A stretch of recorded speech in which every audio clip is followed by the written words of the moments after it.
So, start na naman ang ating farming vlog. Ayan, tayo magpe-prepare na. Maglilinis tayo sa sili kasi medyo naka-recover na sila after ng sobrang init ng panahon. Medyo umulan-ulan na. Kahit ganun, mainit pa rin. Yan, ilang araw na rin walang ulan. Pero sana umulan na bukas o kaya mamaya, di ba? Medyo sagana ngayon yung mga kalabos sa pagkain. Kasi nga, madamo. Andito na naman tayo sa bangka.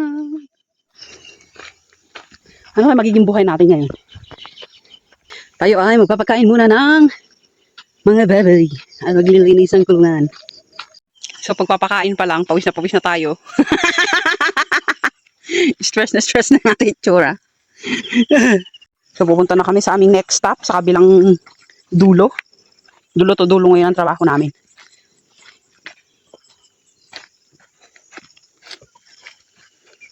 Sobrang helpful talaga ng mga grass cutter. Hindi na uso yung tabas guys dito sa amin. Ayan.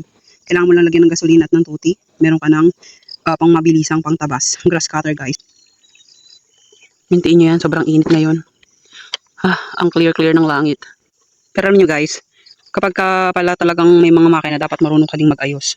Kasi kung sa tuwing masisira, pupunta mo sa bayan para ipa-ayos, ay sobra namang mapapamahal ka.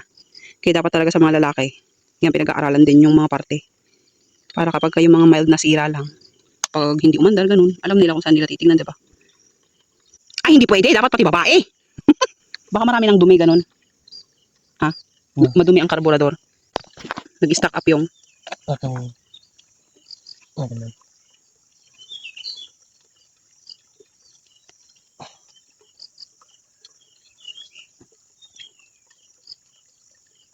Meron na? Ano lang ginawa mo? Pinush-push mo, ganun? Pump. Ayan, okay na guys. Meron nang tumutulong gasolina. So kapag hindi umaandar, tapos walang tumulong gasolina, walang lumalabas ng gasolina, kailangan mo open yung karburador, doon mo pala siya i-check. Tingnan natin kung magwo-work. Kung yun lang ba talaga ang problema. Tingnan natin kung okay na. Sige nga, try mo. Oba! Kagaling! Diba? Good job, lakay. Kagaling. Yan, pupunta na tayo sa madamong bukid.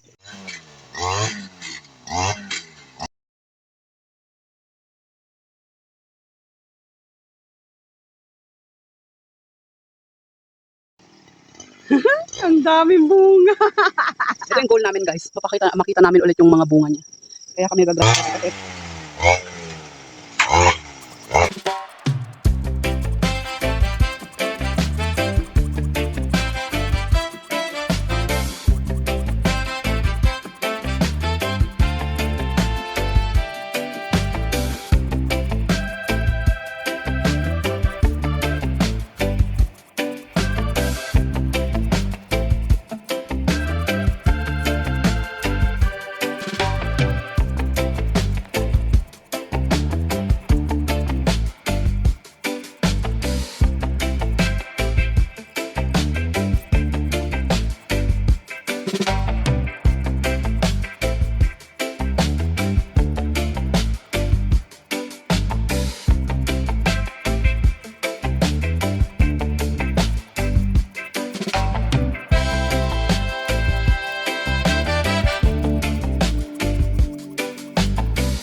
So guys, bilasana tayo. Bilasana. Wala pa isang oras tayo nagtatrabaho. May isang oras na ba?